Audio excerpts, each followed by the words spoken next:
aux côtés du comédien Michael Chérignan ce soir à Aveden pour la liste de mes envies.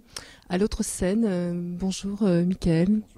Merci d'accepter cette interview pour le projecteur.com. Vous êtes à Aveden, dans le Vaucluse, dans le sud de la France, pour une production, une représentation de la liste de mes envies, une adaptation du best-seller de l'auteur Grégoire Delacour. À la combienième de représentation êtes-vous ? Là, je crois que on est aux alentours de 280. C'est énorme. Ouais, c'est pas mal. Ça commence à être pas mal. Et la première a eu lieu quand exactement ? Est-ce que c'est une courte période ? La première a eu lieu en janvier 2013 à Paris, au Ciné 13 Théâtre, le théâtre de Salomé Lelouch, qui est la productrice du spectacle. Et voilà, et depuis on le joue plus ou moins en continu. Il y a eu entre-temps Avignon, le festival l'année dernière, et je reviendrai au festival d'Avignon cette année. Donc 280 représentations en près d'un an, c'est quand même un rythme assez chaud. Assez soutenu, puis seul en scène, c'est un parcours. Ouais, c'est un drôle de parcours de jouer aussi longtemps, et en même temps c'est une joie, hein, parce que le spectacle, s'il joue aussi longtemps, c'est qu'il a du succès et qu'il rencontre un public, donc ça c'est... En soi, c'est une bonne nouvelle, et puis c'est toujours très enthousiasmant. Mais voilà, c'est un parcours, ouais. Il faut tenir la longueur. Alors, qu'est-ce qui vous a donné envie, qu'est-ce qui vous a touché dans ce livre pour souhaiter le mettre en scène ? Quand je l'ai lu, j'ai été touché par l'histoire. Alors, jusque-là, c'est plutôt banal, enfin banal, dans le sens où le livre a très bien marché, et parce que je pense que l'histoire est très universelle et qu'elle touche tout le monde. Elle parle de désir, elle parle d'amour, elle parle de peur de l'abandon, elle parle de est-ce qu'on dit suffisamment à ceux qu'on aime qu'on les aime. Voilà, donc je pense qu'en soi, le livre a marché pour toutes ces raisons-là, parce qu'il y a le sujet très universel. Moi, il m'a touché aussi en tant que lecteur. Après, quand j'ai lu le bouquin, j'ai pas pu m'empêcher de regarder la couverture et de voir que c'est un homme qui l'avait écrit, Grégoire Delacour. Et je me suis dit, tiens, si tous ces personnages-là sont sortis de sa tête, cette chose-là, elle est possible en littérature et au théâtre. C'est-à-dire qu'un homme raconte tout seul l'histoire, et là, pour le coup, qu'un homme rentre dans le cœur d'une femme et raconte l'histoire d'une femme. Grégoire le dit lui-même dans son livre. Il commence, les premiers mots du livre sont « Je m'appelle Jocelyne Garbett ». Je me suis dit, bah tiens, j'ai envie de le faire aussi au théâtre. Alors, qu'est-ce qu'on ressent quand on dit sur scène « Je m'appelle Jocelyne Garbett, j'ai 47 ans », en étant un homme ? Après, moi, voilà, ce que j'ai voulu interpréter, c'est avant tout l'histoire. Évidemment que je rentre dans le cœur d'une femme, et évidemment qu'il faut se mettre à sa place. Mais j'interprète aussi Jocelyne, son mari Jocelyn. J'interprète le papa de Jocelyne, les deux copines, les deux jumelles du salon Coiffe Esthétique, qui sont les copines de Jocelyne. Voilà, j'interprète, je crois, 7 personnages. Voilà. Et vous restez naturel, c'est-à-dire sans cheveux et avec une barbe, je crois. Voilà, avec mon naturel à moi, quoi, c'est-à-dire. c'est un naturel très personnel. Donc, merci pour la remarque.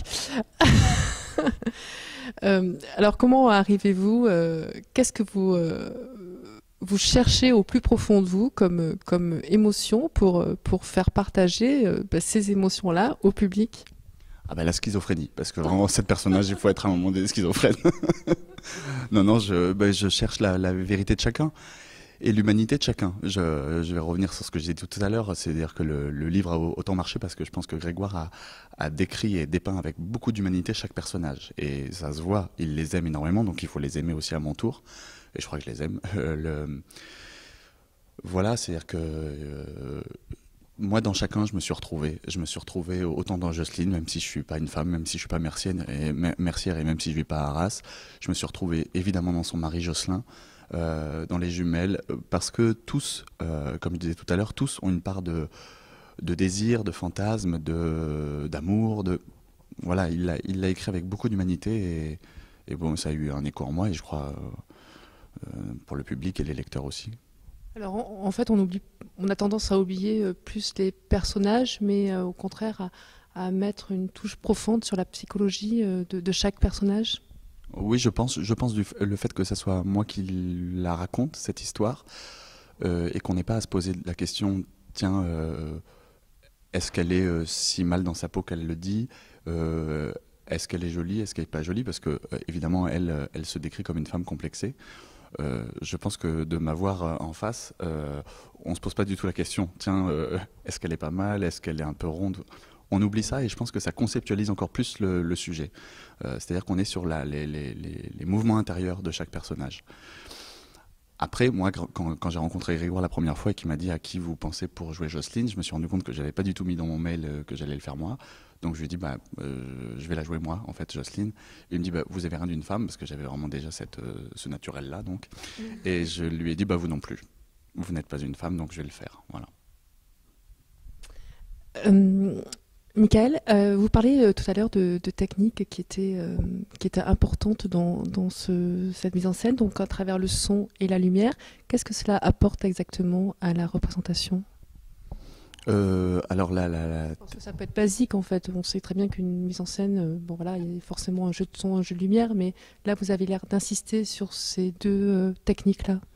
En lumière et en son, je suis très accompagné. Je crois que ça sculpte le spectacle vraiment. Et en fait, ma voix, elle est traitée pendant tout le long du spectacle. C'est-à-dire que grâce aux effets de son qu'il y a sur ma voix, ça nous permet de savoir de repérer le spectateur, s'il est dans le passé, dans le présent, si c'est quel personnage est en train de... C'est en plus de mes oscillations à moi de voix, d'un coup il y a des fois des échos, des effets qui font que ça l'aide à se situer dans l'histoire. C'est pour ça qu'il est... Voilà, et comme il y a beaucoup de personnages, donc la lumière et le son en fait aident je pense au spectateur à se situer dans l'histoire et à suivre, à dire ah bon ça c'est tel personnage, ah bon on est dans tel lieu, voilà.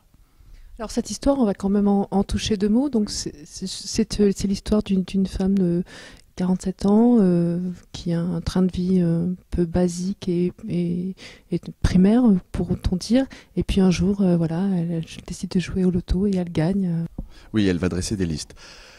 En gros, l'histoire, elle se passe à Arras. Donc elle est mercière, elle joue au loto une fois, parce que ses copines la poussent à jouer au loto, et puis voilà, l'extraordinaire dans cette vie plutôt ordinaire arrive, elle gagne le gros lot.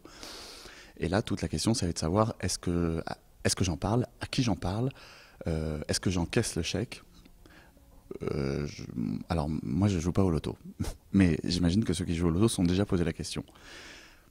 Tout ça, moi, j'ai pris ça comme une fable. C'est-à-dire que c'est une fable sur le désir, et je me suis dit tiens, finalement qu'est-ce que ça me raconte, parce qu'elle va le cacher, elle va pas encaisser le chèque et elle va surtout pas en parler à son mari. Je me suis dit tiens, qu'est-ce que ça me raconte, elle a rencontré un homme il y a 30 ans plus tard, est-ce qu'elle connaît l'homme avec qui elle vit pour avoir autant d'angoisse sur le fait que si je lui dis qu'est-ce qu'il va faire avec cet argent, si on l'encaisse, elle se pose tellement de questions qu'en fait elle ne sait plus très bien avec qui elle vit 30 ans plus tard, et elle-même, elle ne sait plus très bien de quoi elle a envie. Cette question-là, qui moi je pense est au cœur du roman, m'a beaucoup questionné, je la trouve intéressante. Vous pensez que l'auteur a souhaité évoquer l'argent qui peut effectivement changer un personnage, un couple, une façon de voir les choses, une façon d'aimer peut-être aussi? Oui, bien sûr, je pense qu'il a utilisé le loto et l'argent comme un déclencheur.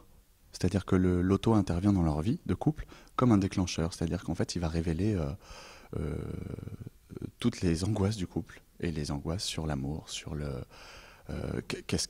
doutes, le bonheur. Qu'est-ce que c'est que le bonheur?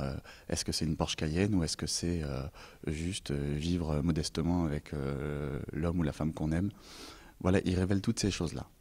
Et le loto est un bon prétexte à ça. Vous avez rencontré Grégoire Delacour depuis vos différentes représentations. Quelle a été sa réaction? Ah oui, il est très très proche du projet. Je crois qu'il l'a vu 14 fois. Et donc je crois qu'il aime beaucoup l'adaptation qu'on en a faite au théâtre. Et oui. Alors est-ce qu'il y a une suite de la liste de mes envies Déjà, il y a une suite à ce spectacle, puisque j'ai pas fini de le jouer, même si j'en suis à 280. Je vais le jouer encore ce soir ici. Je vais le jouer au Festival d'Avignon en juillet, encore, au Théâtre des Béliers. Je vais le jouer en tournée l'année prochaine, donc ouais, il y a une suite. Comment elle évolue cette suite? Je pense que le spectacle est le même, mais n'est plus exactement le même qu'à la première, forcément. Et au bout de 280 fois, un spectacle, ça s'enrichit, ça se peaufine, ça s'élargit, ça mûrit. Vous vous rendez compte que vous arrivez à dégager des émotions plus profondes que lors des premières représentations? Et lesquelles? Oui, moi je suis pas du tout lassé de le jouer, ce spectacle, encore. C'est aussi pour ça, quand vous me parliez tout à l'heure de la longueur du trajet fait avec le spectacle, moi je suis pas du tout encore lassé. Il y a encore des choses que je découvre, il y a encore des phrases qui d'un coup se révèlent à moi quand je les joue. Voilà, je n'aurai pas d'exemple précis à vous donner, mais oui, il y a encore je suis encore surpris par le texte et par ce qu'il y a à jouer dans le spectacle. C'est important d'être surpris par le texte, ça permet de donner une énergie, une dynamique. Bah oui, ça provoque ça provoque de l'envie, ça provoque du désir, ça donne en tout cas, oui, ça donne le désir de continuer. Ça fait partie de la liste de vos envies. Exactement. Merci beaucoup, Michael Chirignan, pour cette rencontre.